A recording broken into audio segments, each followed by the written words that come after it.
5.07 সমান বলেছে শতকরায়, তাহলে এই 5.07 থেকে 5.07 থেকে আমি শতকরায় প্রকাশ করবো। শতকরায় প্রকাশ করলে কি হয়ে যাবে? 100 দ্বারা গুণ। আমি একটু আগেই বললাম প্রথমে অঙ্কগুলা করার আগেই যে শতকরায় প্রকাশ করতে গেলে 100 দ্বারা গুণ করতে হয় শতকরায় প্রকাশ করতে বললে।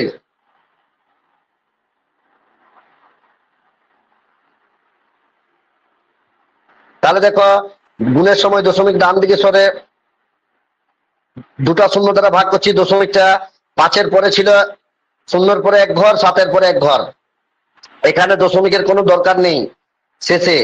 তাহলে এত পার্সেন্ট, তাহলে হয়ে গেল অপশন ডি 507%। আশা করি সবাই বুঝতে পেরেছ।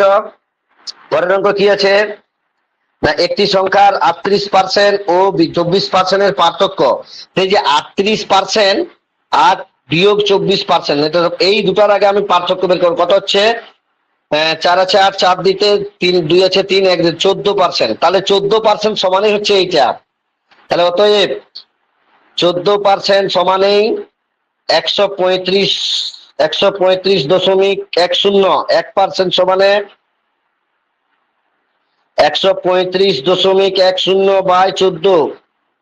আর 100% মানেই হচ্ছে পুরো সংখ্যাটা। 135.10 গুণিত 100/14। এর দশমিক তুলো, দশমিক তুললে এর বিপরীতে 100 হয়ে যাবে। এই 100 কেটে গেল, 14 দ্বারা এটা কাটাকাটি যাবে মনে হচ্ছে।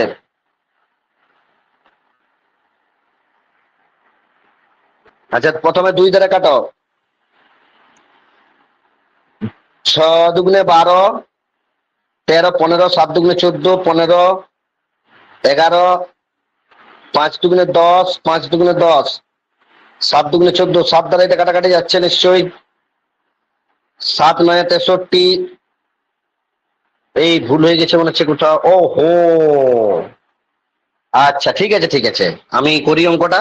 7 9 63, 64, 65, 66, 67, 45, 6 7 42, 43, 44, 45, তোমার 35, 5 7 35। তাহলে পুরো সংখ্যাটা হয়ে গেল কত? 965। কিন্তু আমাকে পুরো মানে সংখ্যাটা চাইনি, আমার সংখ্যাটার বলেছে 40% কত। তাহলে 965-র 40%, 40/100। 0 0 কাটা, 2 দুগুণে 4, 5 দুগুণে 10, 5 দ্বারা এটা কাটাচ্ছে। 5 1 5, 5 4 9, 5 9 45, 15। 2 দ্বারা গুণ করতে হবে। 2 3 6, 9 2 18, 8, 2 2 386। সংখ্যাটি হয়ে গেল, মানে সংখ্যাটি 40% সমানে 386। সংখ্যাটি 40% সমানে 386। অপশন অপশন তোমাদের অপশন হয়ে গেল C. Option C 386। Option C উত্তর। একটি পরীক্ষায় 95% পাস করে, তাহলে পাস করে একই অঙ্ক, আগের অঙ্ক গুলো যেমন ছিল, পাস করে 95%। তাহলে ফেল করে কত? ফেল করে সমানে 100 - 95। 5% ফেল করে, তাহলে ফেল করার ছাত্র সংখ্যা দিয়ে গেছে 600 জন। তাহলে অতএব এই 5%-এর সমানেই হচ্ছে কত? 600 জন। 1% সমানে কত? 1% সমানে 600/5। আর 100% মানে সমস্ত ছাত্র গুণিত 100। এখানে গুণ করে দিলাম। 5 12 60, 1200 জন। এই 12,000, সরি 1200 জন বলছি, 12,000 জন। পরীক্ষার্থী কতজন ছিল? 12,000 জন। অপশন বি উত্তর। পরীক্ষার্থী কতজন ছিল? 12,000 জন। ওই আগের অঙ্ক গেলে যেমন করলাম, 4 5 6-এরটাও সেম অঙ্ক, 7-এরটাও প্রায় সেম অঙ্ক। না 6-এরটা নয়, ওই 7-এরটা 4 5 7 এগুলা প্রায় সেম অঙ্ক। 6-এর অঙ্কটা তো ইয়ে ছিল, শতকরায় প্রকাশ করতে বলেছিল, ওটা কিছু নাই, ওটা খুবই সোজা ছিল। ওই জন্য বলছি ভালো করে অঙ্কগুলো দেখো যে স্যার কিভাবে করছে অঙ্কগুলা। পরের অঙ্ক কি আছে? বরুণের বর্তমান বেতন 4,500 টাকা। এটি পরের বছর 10% বাড়বে। বেতন বৃদ্ধির পর বরুণের বেতন কত হবে? তাহলে কত বাড়ছে? 10%। ধরো এটা তুমি লাভ ক্ষতির অঙ্ক যেতে পারো, যে 4500 টাকায় কোনো জিনিস একটা ক্রয় করে তুমি 10% লাভে বিক্রি করতে চাও, তাহলে বিক্রয় মূল্য কত হবে? তাহলে দেখো একটু লিখে করি, বর্তমান বেতন 4,500 টাকা, বেতন বাড়বে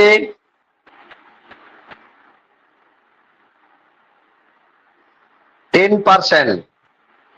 অতএব বেতন বৃদ্ধির পর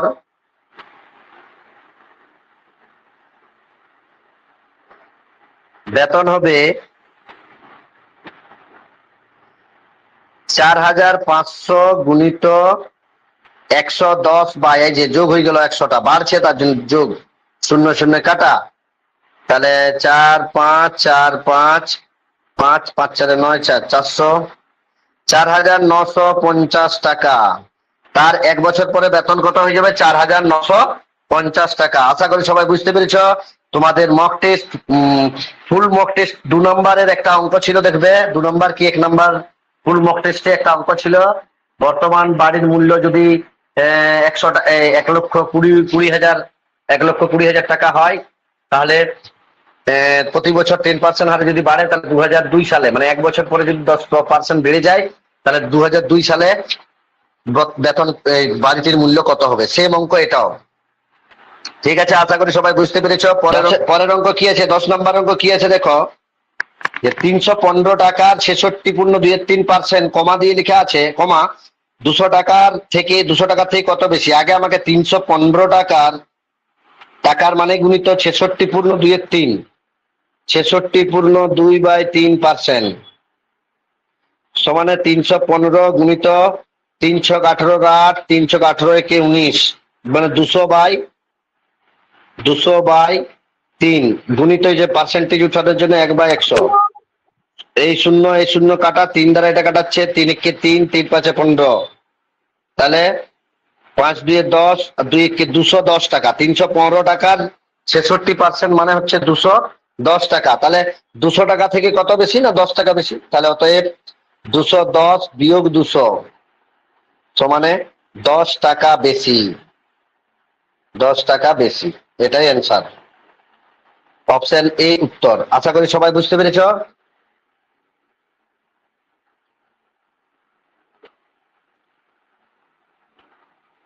পরের আগে সবসময় মনে রাখবে যে 315 টাকার 66% আমি বের করে নিলাম কত টাকা? 210 টাকা। তাহলে বলছে 200 টাকা থেকে কত বেশি। ওই জন্য অঙ্ক পড়ে অঙ্কের ভাষাটা আগে বুঝবে, অঙ্কের ভাষাটা আগে বুঝবে, তাহলে অবশ্যই অঙ্কটা করতে পারবে।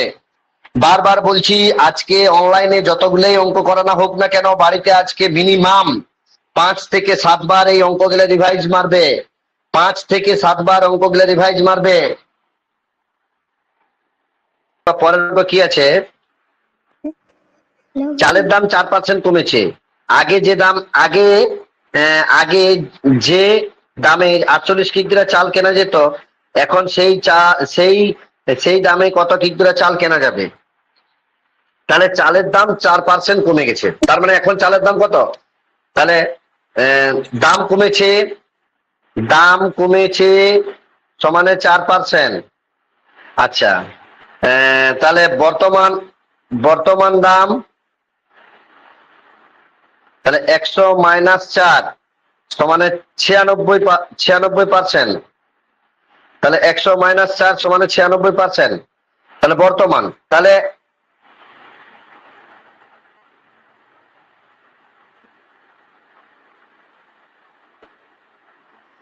অতএব 96% সমানেই হচ্ছে কত? 48। 1% সমানে কত? 48/96। আর 100% মানে